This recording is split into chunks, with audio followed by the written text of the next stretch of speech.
Marcus Hale had attended many diplomatic meetings before, but nothing had prepared him for the strange tension that filled the great hall of the neutral station. The air smelled faintly of metal and recycled oxygen. The walls glowed with a soft blue light that made every shadow seem sharper. Human delegates whispered among themselves while representatives from dozens of alien species watched with unblinking eyes. Marcus stood straight in his formal uniform, hands behind his back, trying to hide how nervous he felt. It had only been 6 months since the war between humanity and the Rykathi Empire had ended. Too many lives had been lost. Too many battles had been fought. The peace was fragile, like thin glass that could break with the wrong word. He kept reminding himself that this meeting was supposed to strengthen peace, not break it. But the moment the Rykathi queen entered the hall, Marcus felt the mood shift like a sudden drop in temperature. Every conversation stopped. Every movement froze. Queen Vora of the Rykathi was enormous, even by her species standards. Her armored scales shimmered in shades of dark silver and red, and her crown was carved from some ancient, unknown metal that caught the light like a blade. Her eyes, cold and sharp, swept across the room until they locked onto Marcus. He didn't know why. He didn't even know she was looking for him. He was only a junior envoy, chosen for the mission because he had a reputation for staying calm. He was not important. He was not a commander. He was certainly not someone who should draw the attention of the most powerful leader in the Rykathi Empire. But her eyes stayed on him. And then, she pointed. A clawed finger, long, curved, and sharp enough to slice through steel, extended toward him. Her voice echoed through the hall, amplified by her species' natural ability to project sound. "Human Marcus Hale," she said. Her voice boomed like thunder. Marcus's heart skipped a beat. Every human delegate turned to look at him. He could feel their confusion, their fear. Some actually stepped away from him, as though distance could protect them. Marcus tried to speak, but his voice caught in his throat. Queen Vora took one slow step forward, then another. Approach. It was not a request. It was a command that carried centuries of royal authority. Marcus forced his legs to move.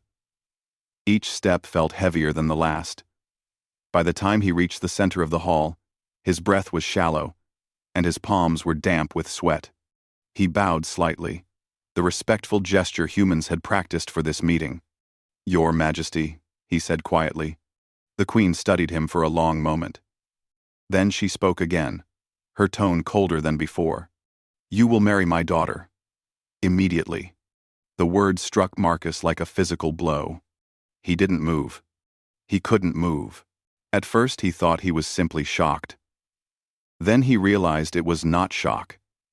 Something pressed against his nerves, freezing his muscles.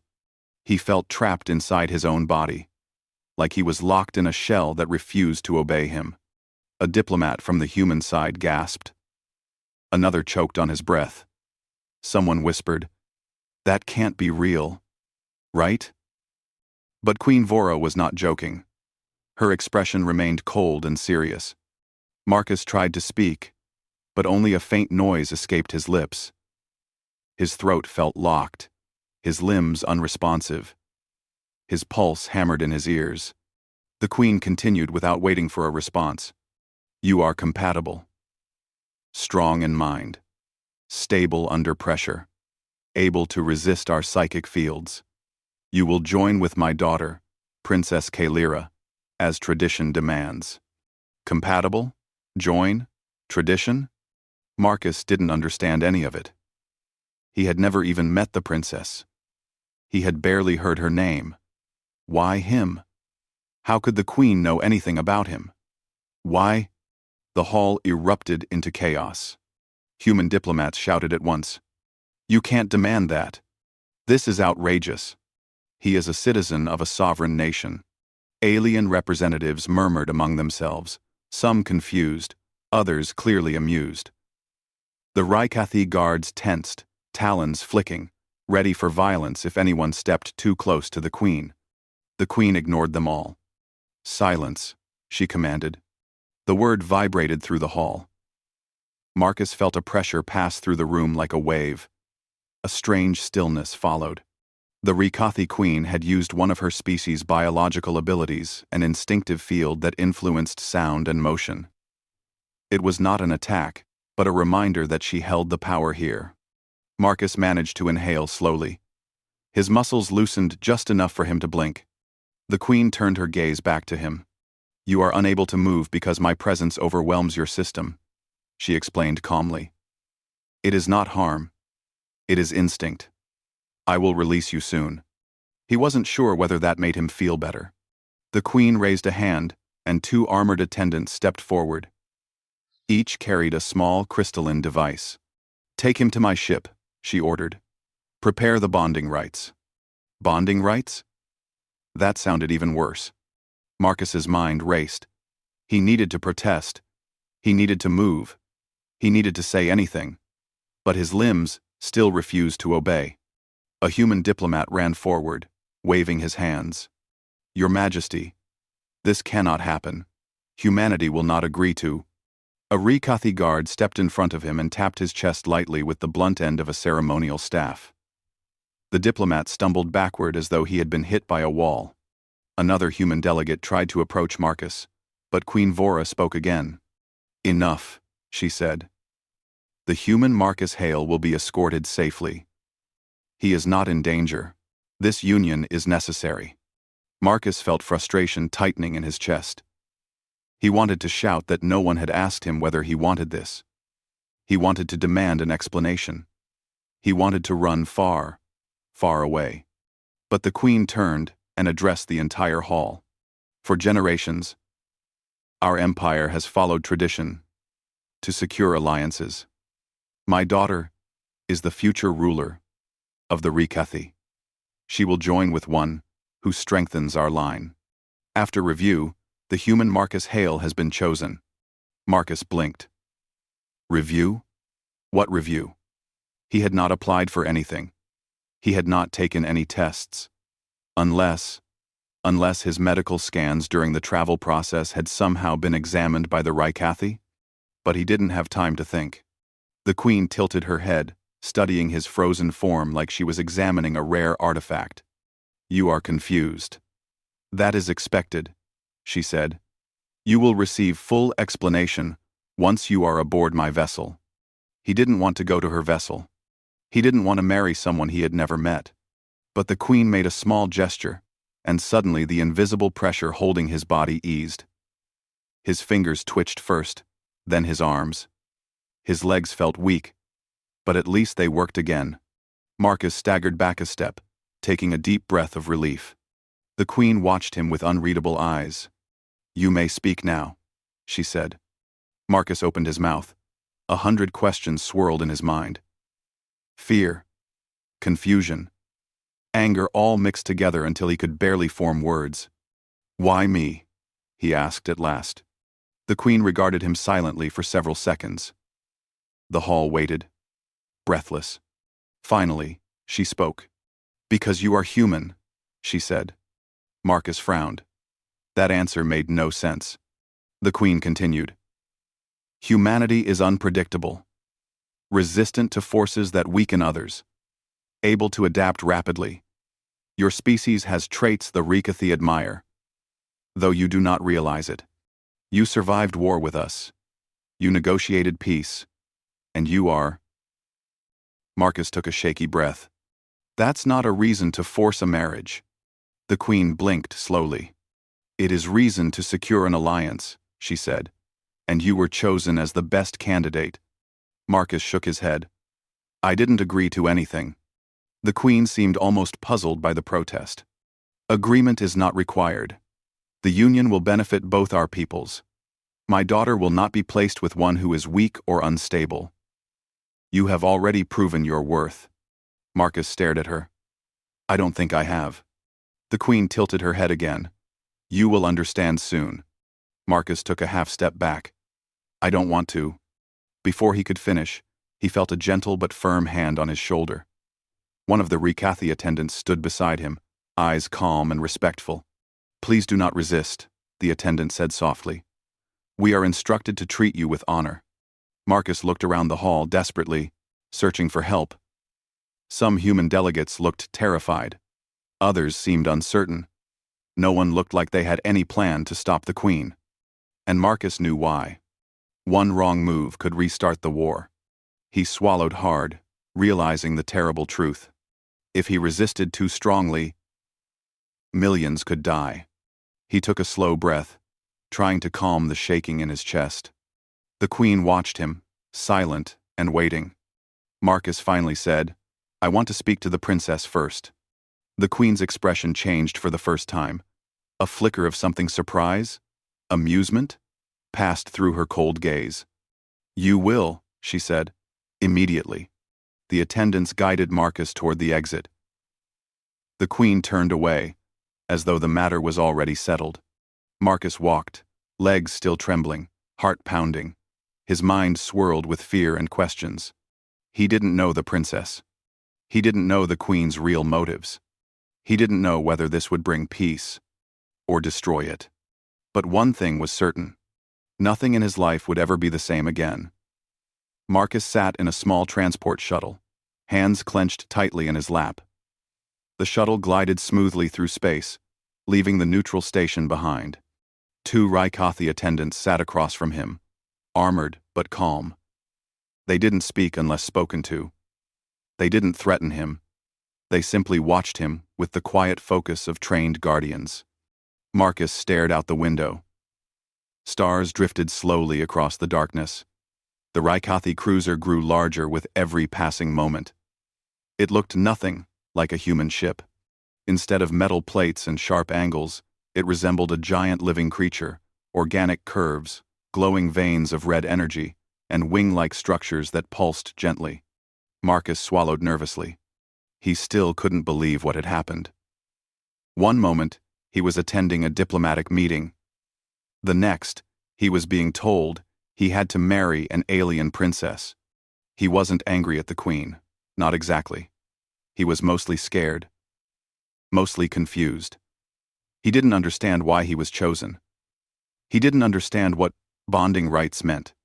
And he didn't know whether humanity even had a choice anymore. He tried to keep his breathing steady. He reminded himself that panicking wouldn't help. One of the attendants finally spoke, his voice calm. "You are safe, Marcus Hale. Please do not fear." Marcus nodded stiffly. "It is the Queen's order that no harm come to you," the attendant added. "So I've been told," Marcus said quietly. He didn't feel harmed. But he definitely didn't feel safe, either. The shuttle clamped onto the side of the cruiser with a soft mechanical click. A moment later, the door slid open. Warm red light spilled inside. The air smelled faintly of spice and something floral. "Please follow," the attendant said. Marcus stepped out into a corridor lined with smooth, organic walls. Patterns pulsed faintly beneath the surface like blood vessels. The floor felt soft, almost like walking on firm sand. It was strangely beautiful, but also overwhelming. They led him through several winding halls. Rykathi guards stood at attention every few meters. Their armor gleamed like polished obsidian, and their tall forms made Marcus feel small. He noticed they all watched him with curiosity, not hostility. He wasn't an enemy here, but he also wasn't free. After a few minutes, the attendant stopped before a large door marked with a glowing symbol. "You will meet the princess inside," one said. Marcus nodded. "I understand." The attendant touched the door. It slid open silently. Marcus stepped inside. The room was spacious, dimly lit by warm red and gold tones. Patterns shaped like flowing vines decorated the walls. A large, transparent panel showed the endless view of space. And in the center of the room stood Princess Kaelira. Marcus froze. She was taller than him by at least a head, with strong, elegant features. Her scales shimmered in deep bronze and silver. She wore ceremonial armor on her shoulders and arms, though it looked decorative rather than practical. Her eyes glowed faintly, a vibrant amber color. But what struck Marcus most was her expression. She looked not angry, just deeply, painfully annoyed. She took one step forward, crossing her arms over her chest. "So," she said, "you're the human my mother chose." Marcus straightened slightly. "Yes. Marcus Hale. I didn't agree to this." Kaelira sighed, rubbing her forehead. "Of course you didn't. My mother never asks anyone anything. She just decides." Marcus blinked. He hadn't expected the princess to sound so frustrated. "I'm sorry," he said before he could stop himself. Kaelira looked at him sharply. "Why are you apologizing? You didn't do anything." "I guess I felt like I should," Marcus admitted. "You didn't choose this either." Kaelira stared at him for a long moment. Then she let out a breath that sounded almost like a laugh. "Interesting," she said. "Most Raikathi would have blamed me, even though I had no part in the decision." Marcus shifted his weight nervously. "So, you didn't know this was going to happen?" Kaelira raised an eyebrow. "If I had known, I would have prepared myself. Or stopped my mother." Marcus relaxed slightly. At least she wasn't treating him like an enemy. Kaelira stepped closer, examining him carefully, not in a frightening way, but in the way a scientist might examine a new discovery. "You look nervous," she said. "I am nervous," Marcus replied honestly. "That is normal," Kaelira said with a nod. "My mother can be intimidating. And the situation is unusual." Unusual was an understatement. Marcus took a slow breath. "Why does she want this? Why me?" "Marcus." Kaelira walked to the window and looked out at the stars. For a moment she was silent. When she finally spoke, her voice was softer. "The Empire is unstable. Many believe my mother is too focused on peace. Some want to return to war. Others want to seize the throne." Marcus felt a cold pit form in his stomach. "A coup?" Kaelira nodded slightly. "Yes, there are factions planning to overthrow her. I am next in line, so that means I am also a target." Marcus listened carefully. He didn't interrupt. "My mother believes humanity is unique," Kaelira continued. "You adapt quickly. You survived a war with us. You are resistant to certain psychic abilities our enemies use. She sees that as valuable." "So she wants me as protection?" Marcus asked. Kaelira turned to face him. "Not just protection. She thinks a union between our species could stabilize the throne, make the Empire rethink rebellion." Marcus rubbed his temples. It made sense, but also didn't. "I'm not a soldier," he said. "I'm a diplomat. A very junior diplomat." "You are calm under pressure," Kaelira said. Marcus frowned. Kaelira gave a small, amused smile. "She has been studying humanity since the war ended. She reads everything, watches recordings, reviews files. My mother is thorough." Marcus felt a bit sick. The Queen had known more about him than he knew about her daughter. Kaelira took another step toward him. "I will be honest," she said. "I don't want to marry someone I have never met. And I know you feel the same." Marcus nodded quickly. "Exactly. No offense, but..." Kaelira raised a hand. "None taken. But if this union could stop a war..." Marcus added slowly. Kaelira studied him carefully. "You are considering it?" "I'm considering the consequences if I refuse," Marcus said. "Humans could seem uncooperative. The Queen might lose support. Someone could use it as an excuse for conflict." Kaelira tilted her head, impressed. "You think beyond yourself. Good. Most would only think of escaping." Marcus looked at his hands. "I would like to escape, but that won't help anyone." Kaelira's expression softened not much, but enough to show she respected him. Before Marcus could speak again, the door burst open. A Raikathi guard rushed in, breathing fast. "Princess." "There is activity on the lower decks. Unauthorized movement. We believe it is the rebel faction." Kaelira's eyes narrowed. "Already? They act sooner than expected." Marcus's heart began to pound. "What does that mean?" he asked. Kaelira turned to him with a cold calmness that reminded him of her mother. "It means you're in danger," she said. "They know you're here. If they stop this union before it begins, they weaken my mother." Marcus swallowed hard. "So they're coming for me?" Kaelira nodded. "Most likely." Marcus felt fear rise inside him. He wasn't a fighter. He didn't know how to handle alien rebels. He didn't even know the layout of the ship. But Kaelira placed a hand on his shoulder lightly, but firmly. "You will stay with me," she said. "I can protect you." Marcus felt a strange hint of comfort in her words. "What do we do?" he asked. Kaelira turned to the guard. "Seal Deck 9. Move loyal forces there. Prepare for confrontation." "Yes, Princess." The guard saluted and ran out. Kaelira faced Marcus again. "Listen carefully. The rebels want chaos. They want fear. They want to remove me and my mother from power. But they do not understand humanity. They do not understand you. Listen. They do not understand you." Marcus frowned. "Me?" Kaelira nodded. "Humans think differently. You see solutions we do not.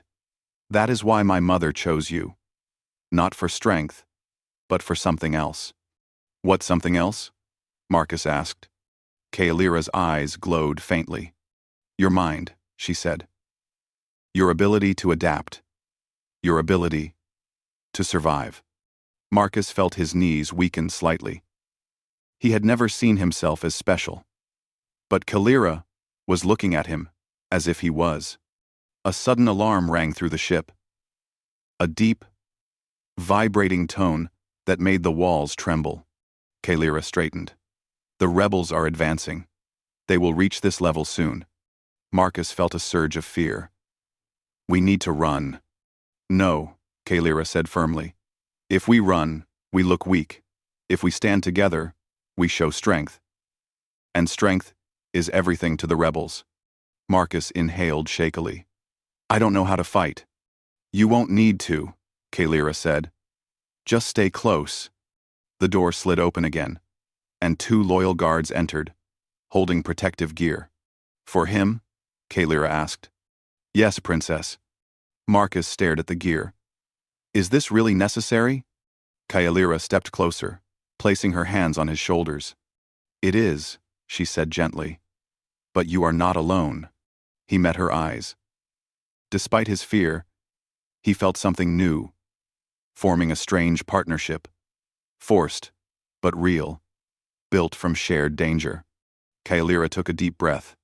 "Stay with me, Marcus Hale," she said.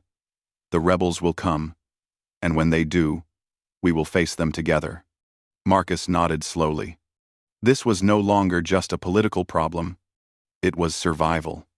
And it was only the beginning. The alarms echoed again through the long corridors of the Raikathi cruiser. Red lights pulsed slowly along the walls, matching the rhythm of the ship's alert system. Marcus felt the vibration under his feet as the vessel shifted into a defensive mode. The air grew warmer, as though the ship itself were preparing for a storm. Kaelira walked in front of him, shoulders straight, steps firm, and confident. 2 guards followed behind them, tense but alert. Marcus stayed close to Kaelira's side, doing his best to control his breathing. His heart pounded fast, but his mind stayed sharp. Fear was there, yes, but it was no longer controlling him. The rebels were somewhere on the ship, moving with purpose. They were not attacking to destroy. They were coming to capture. Capture Kaelira. Capture Marcus. Remove the Queen's last support. Marcus tried not to imagine what would happen if they succeeded. Kaelira stopped at a junction, placing her hand on a glowing panel. The wall opened silently, revealing a narrow passageway. "This way," she said. "It's a service path. The rebels are less likely to search here." Cries. Marcus stepped inside. The passage was darker, lit only by faint orange lines along the floor. It was quiet. Too quiet, like being inside the lungs of a sleeping creature. "How many rebels are there?" Marcus asked softly. "Dozens," Kalira replied. "Mostly soldiers from old war clans. They want the Empire to return to constant battle. Peace threatens their power." "And capturing you helps them?" Marcus asked. "Yes," Kalira said. "If they control me, they control the future of the throne. And if they capture you, they make my mother look weak." Marcus swallowed. "I never wanted any of this." Kalira gave a small, brief smile. "Neither did I. Yet here we are. And we will not run forever." They reached the end of the tight corridor and stepped into a wider room filled with control panels and glowing screens. It looked like a maintenance hub. The hum of machinery echoed softly. Kalira turned to one of the guards. "Seal all entry points to this deck. Slow the rebels as much as possible." The guard nodded and began typing rapidly on a console. Marcus watched Kalira as she examined a holographic map of the ship. Her expression was calm, focused. She was a leader, even if she hadn't asked to be one so soon. "You seem very sure of what to do," Marcus said. Kalira glanced at him. "I was trained for leadership since childhood, but nothing prepares you for a moment like this." She paused. "Still, you are handling this well for a diplomat." "RG? RG? Loan? RG? RG? RG?" Marcus gave a nervous laugh. "I'm pretending to be calm." "Is it working?" Kalira nodded. "Surprisingly, yes." The second guard suddenly stiffened, raising his head. "Princess," he said quickly. Movement detected near the southern corridor. "They are approaching fast." Kalira's eyes narrowed. "They reached this deck sooner than expected." Marcus felt his muscles tense. "What do we do?" Kalira turned to him, her expression serious but steady. "We don't face them head on. They expect us to run or hide. But humans think differently. You see patterns quickly. You adapt. Use that." "Use what?" Marcus asked, confused. Kalira pointed to the maintenance panels. "This area controls ventilation, lighting, and environmental flow for several decks. You understand human technology. Can you figure out this system?" "1." Marcus blinked. "I can try." Kalira nodded. "Try fast." Marcus moved to the main console. The display showed countless lines of alien script, but the console also had universal symbols, airflow icons, power symbols, directional arrows. Marcus scanned the interface, searching for something he could understand. The rebels' footsteps echoed faintly in the distance now. Marcus breathed deeply, letting instinct take over. Humans were good at improvising, good at learning fast, good at finding solutions when there shouldn't be any. "Okay, I think I see something," Marcus said. He tapped a panel. A schematic of the deck appeared. He pointed. "These vents. If I redirect airflow, I can mislead their sensors. Make it seem like we moved somewhere else." Kalira's eyes brightened. "Do it." Marcus worked as quickly as he could, sliding symbols, rerouting energy, adjusting environmental paths. The console beeped in response. Lights flickering. The guard monitoring the feed spoke. "Princess, their scanners have changed direction. They are heading to a different hallway." Marcus exhaled in relief. "It worked." Kalira rested a hand on his shoulder. "Well done. You see? This is why my mother chose you. Humans improvise better than any species we know." Marcus felt a strange warmth rise in his chest. Not pride, not exactly, but something close. His victory was short-lived. The lights flickered suddenly. The ship's hull vibrated with a heavy thud. Kalira's expression hardened. That was an explosive charge. "They're forcing their way through sealed doors." Marcus felt cold fear creep up his spine. "They'll be here soon." Kalira nodded. "Then we must relocate again." But before they made 3 steps, a voice echoed from the far corridor. "Princess Kaelira." The voice called loudly, firm and confident. "Stand down. Give yourself and the human over. No harm will come to you." Kaelira clenched her jaw. "They lie," Marcus whispered. "They're too close." Kaelira pulled Marcus gently behind her. "Stay behind me." Marcus could hear several footsteps now, more than he expected. The rebels were organized, moving as a trained unit. The guards took defensive positions near the doorway. Marcus held his breath. A shadow appeared first. Then 3 tall figures stepped out, armored rebels with glowing tattoos along their arms. Their leader, a tall Rykathi with deep blue scales, stepped forward. "Princess," he said calmly, "your time with the throne is over. Step aside." Kaelira shook her head. "Never. You force us to act," the leader replied. Kaelira moved closer to Marcus, lowering her voice. "When they enter, stay low. Follow my movements." Marcus nodded, heart hammering.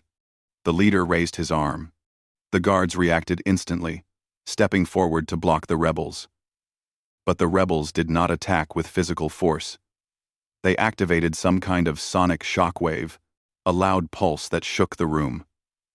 The guards stumbled back, dazed, but still standing. Kaelira immediately used the distraction. She rushed forward with fast, controlled movements, pushing Marcus behind a heavy control panel to protect him. "Stay there," she said. Marcus crouched low, gripping the edge of the panel. He watched Kaelira move with precise, practiced motions. She didn't strike to harm, she used leverage, balance, and pressure to disrupt the rebels' movements and push them back. But there were too many. The rebels pressed forward, gaining ground. Marcus looked desperately around him. He didn't have weapons. He didn't know combat. But he did know something else. Something simple, but powerful. Humans were good at using their environment. He spotted a set of control rods attached to the floor stabilizers for the ventilation system. If he pulled one free, it could act like a staff. Not a weapon to injure, but something to push, block, or distract. He hesitated only a second before grabbing one. The metal rod came free with a loud click. Marcus moved from behind the console just as a rebel advanced toward Kaelira's right side. Kaelira was handling 2 rebels already, and didn't see the third approaching. Marcus ran forward. He struck the floor with the rod, not the rebel, creating a loud metallic crack that echoed sharply. The rebel turned instinctively toward the noise, giving Kaelira just enough time to maneuver and force him off balance. Kaelira glanced at Marcus with surprise and a spark of respect. "You see?" she said breathlessly. "Adaptable." Marcus swallowed hard. "Trying my best." The leader stepped forward again, frustration clear in his expression. "This is pointless, Princess. You cannot win." Kaelira stood tall. "Watch me." Before the rebels could rush them again, a deep hum filled the corridor. The floor vibrated. The lights shifted from red to bright gold. The rebel leader's eyes widened. "No. We're out of time." The door behind Marcus and Kaelira slid open. Queen Vora stepped inside with a squad of elite guards. Her presence filled the room instantly, her tall form casting a long shadow. Her eyes were colder than ice. "Enough," she said. The rebels froze. Not by choice. The Queen's natural pressure field washed over the room like a heavy wave. Marcus felt it, but it didn't paralyze him completely this time. Kaelira must have sensed his struggle, because she moved a little closer, steadying him with her presence. The Queen stepped forward, gaze fixed on the rebel leader. "You dared come for my daughter," she said, "and for the human I selected." The rebel leader lowered his head slightly. "You have weakened the Empire. We act for its future." Queen Vora raised her hand. The rebels stiffened, unable to move under her pressure field. "You misunderstand strength," she said. "Strength is not chaos. It is unity." She glanced at Marcus, then a brief look, but powerful. And humanity, she said, is more unified than you know.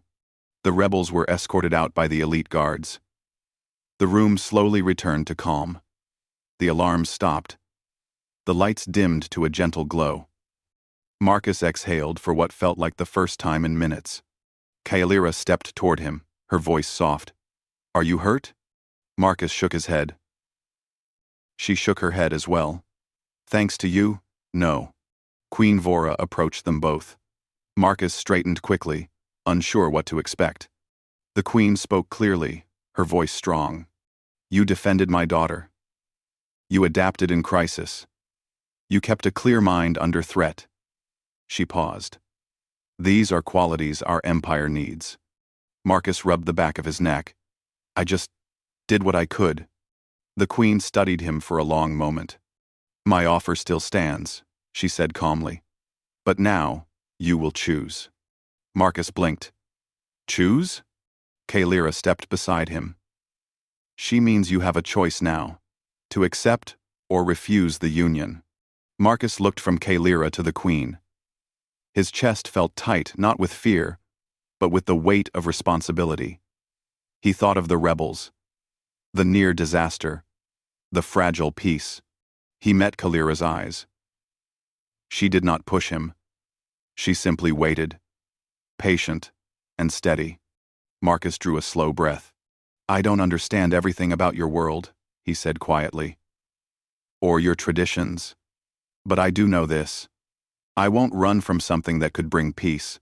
Kaelira's eyes softened. Queen Vora nodded once, satisfied. Marcus lifted his chin slightly. "I choose to stand with her," he said.